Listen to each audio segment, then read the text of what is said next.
fazer aqui uma rápida introdução desse assunto, na condição de autor dessa lei, né? Trata-se do projeto de lei 576 de 2021, e eu queria fazer algumas observações aqui. Em primeiro lugar, algumas pessoas às vezes esquecem isso, inclusive em debates públicos. Esse é um projeto de lei que não é do setor energético. Você vai dizer, ué, como? Esse é um projeto de lei que versa sobre a titularidade do mar territorial brasileiro para aproveitamento do potencial energético.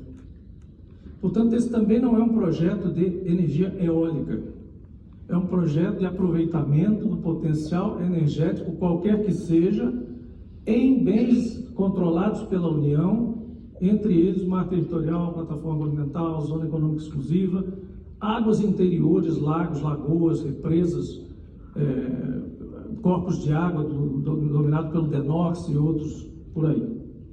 Portanto, ele não se restringe à fonte eólica, embora a fonte eólica seja claramente a mais viável, a mais próxima de acontecer em grande escala hoje no Brasil e no mundo. Mas eu dizia no começo, na época que a gente fez o projeto, que esse é um projeto que está aberto para fontes que inclusive nem foram inventadas ainda, ou aproveitamento de fontes que nem se sabe se são viáveis ainda, e outros que já se testam, mas se diz inviável. Ondas, marés, correntes marinhas, a própria energia solar em alguns casos, nesse caso de espelhos d'água. Então, várias fontes podem ser aproveitadas. O problema é que a titularidade não está resolvida, porque esses bens não são nossos, eles não são alugáveis, eles não são arrendáveis, não são como terras no onshore, que você chega no proprietário ou em quem tem a posse ali e faz um acordo para usar aquela terra com condições específicas. No mar territorial, não. Então, há necessidade disso. E quando se diz que não havia necessidade disso, eu sempre contestei isso, mesmo a duras penas e mesmo, de alguma forma, houve uma tentativa de simplificação, isso através de decreto, etc. e tal, mas isso não dava segurança, tanto não dava segurança aos investidores principais, aos realmente capazes de aproveitar o potencial eólico marítimo, porque são investidores também de tamanho completamente diferente dos que a gente está acostumado, e os projetos também são completamente diferentes, e a indústria é completamente diferente. Eu costumava dizer que é a mesma diferença do onshore de petróleo para o offshore de petróleo.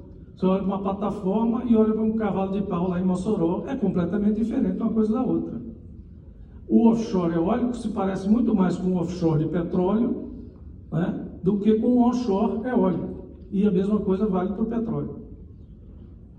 Essa titularidade dos prismas marítimos, no caso do petróleo, os blocos de exploração, ela precisa ser regulada pelo Estado brasileiro. O Estado brasileiro tem que ter critério para permitir que A, ao invés de B ou ao invés de C, esteja naquela localidade. E precisa, inclusive, autorizar outras atividades específicas e coordenar e mediar muitas situações de conflito eventual que podem surgir com navegação, com atividades econômicas relacionadas com a economia do mar e outros, lacustre, o que for, várias coisas. Esse universo é que está sendo regulado por essa lei. Portanto, não cabe, nunca coube, inserir artigos estranhos que venham da regulação do setor elétrico, mais ainda de outras fontes que sequer limpas são, que sequer renováveis são. Então, mas isso todo mundo já falou, não vou cansá-los com isso, todo mundo já sabe, os resultados de jabutis, etc. e tal. A essa altura já estou até dando por morta essa história, pode o jabuti lá, mas aprove a parte que interessa e depois alguém vai lá e resolve esse problema, porque a alteração legal se faz toda hora, né?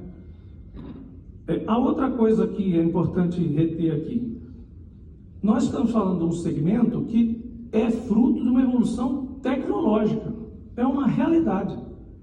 Aproveitar o potencial offshore no mundo todo já é uma realidade, não é uma coisa de cientista maluco, como também nós em 2009, 2008, menos ainda, em 2003, 2002, aqueles que já falavam de energia eólica parecia o professor Pardal, gente maluca e tal, coisa de cientista e tudo. Agora nem isso, ninguém sequer ousa dizer que offshore é algo de cientista maluco, porque já é uma realidade tão premente e você já pode ir lá e visitar e ver funcionando. Ocorre que existe uma coisa,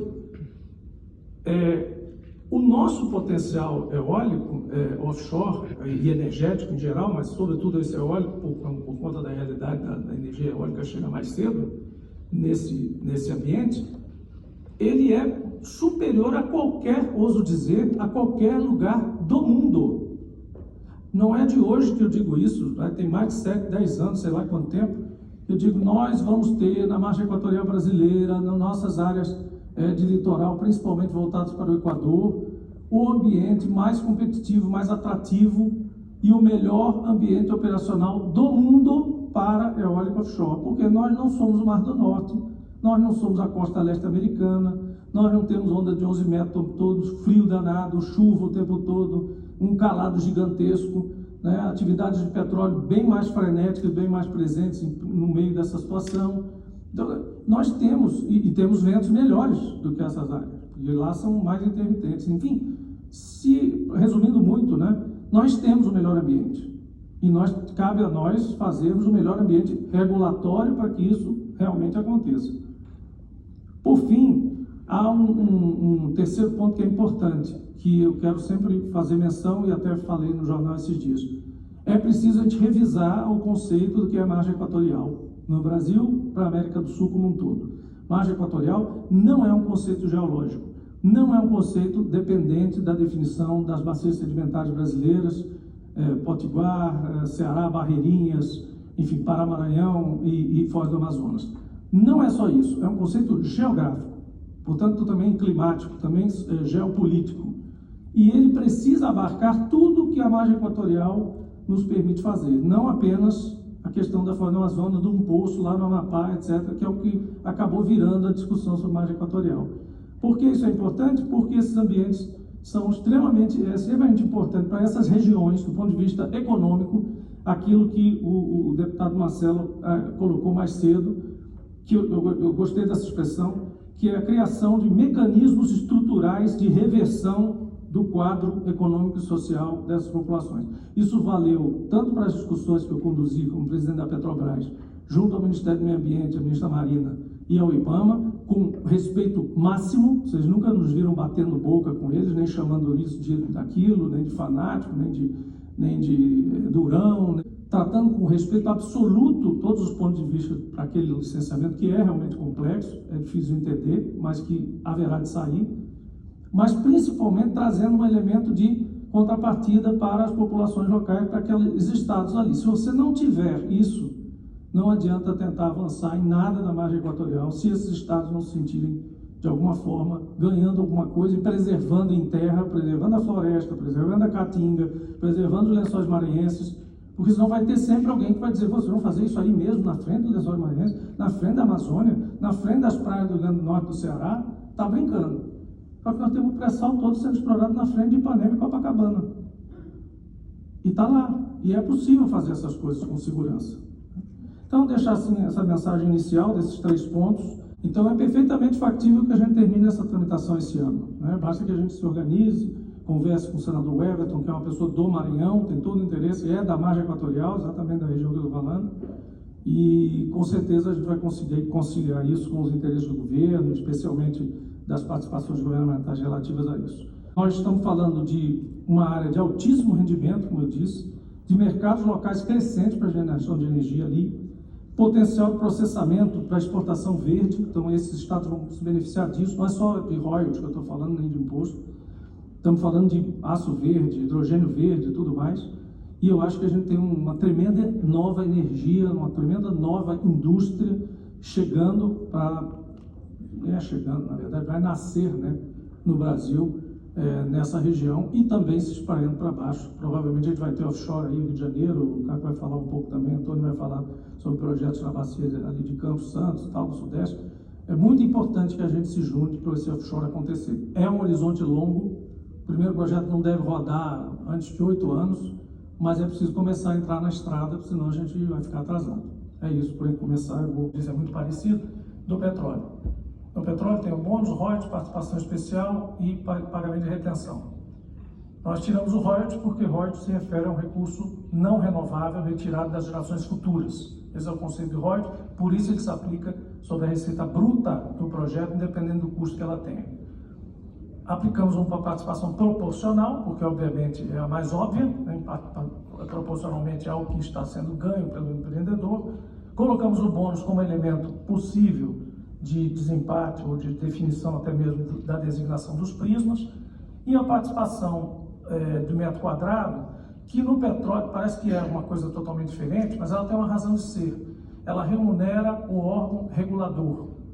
Os prismas energéticos, independente de eles estarem alocados ou não a um investidor, eles custam dinheiro, porque o regulador tem que tomar conta daquele setor todo.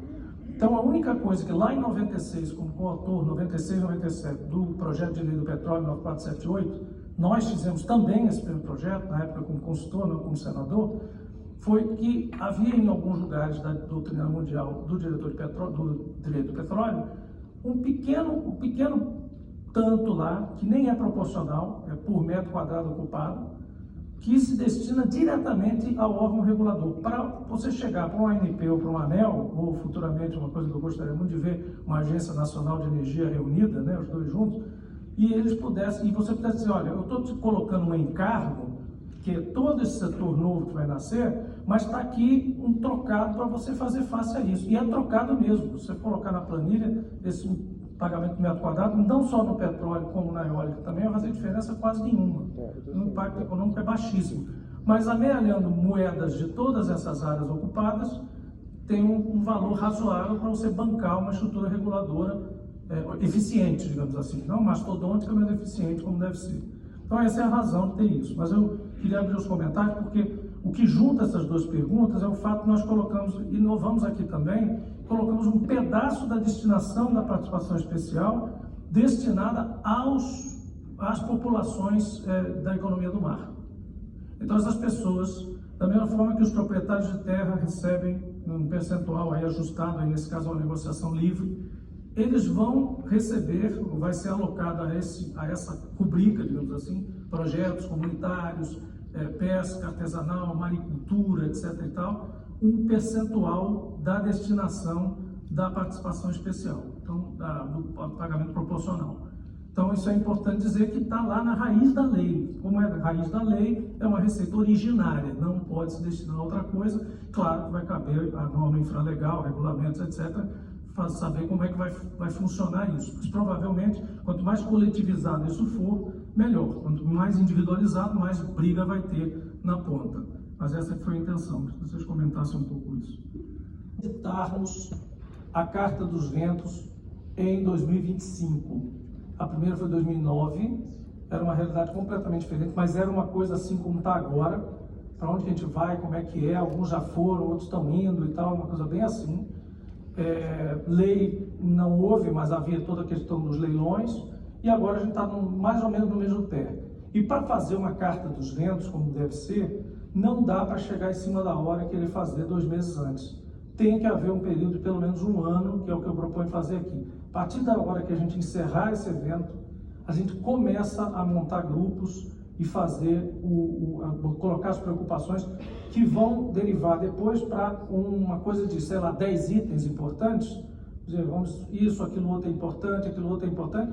E aos que não estavam presentes em 2009, lembrando, quem assina essa carta são o governo federal, o Poder Executivo, poderes legislativos dos estados e Senado e Câmara, federações de indústrias, sindicatos empresariais, sindicatos de trabalhadores, representantes de comunidades, fóruns específicos e legítimos, representantes, quem quiser assina, mas principalmente a institucionalidade principal do país assina e diz, olha, esses 10 princípios pelo menos estão ok para todos nós. É a proposta que eu deixo aqui, agradecendo aqui ao Michael, ao Gustavo, ao Rafael, ao Ricardo e a todos que organizaram esse fórum, e aproveitando para... a governadora me ligou aqui, não sei se vocês viram, a governadora Fátima Bezerra, lá do meu estado, que ainda é uma das que me dá instruções de vez em quando, e pediu para dizer que estava impossibilitado de vir ali a fazer uma surpresa aqui, mas enviou o seu representante especial, Hugo. Levanta aí, bichão. Hugo Fonseca, que é secretário de Energia lá do estado do Rio Grande do Norte, veio aqui representá-la, mandou um abraço a todos. Obrigado. Tchau.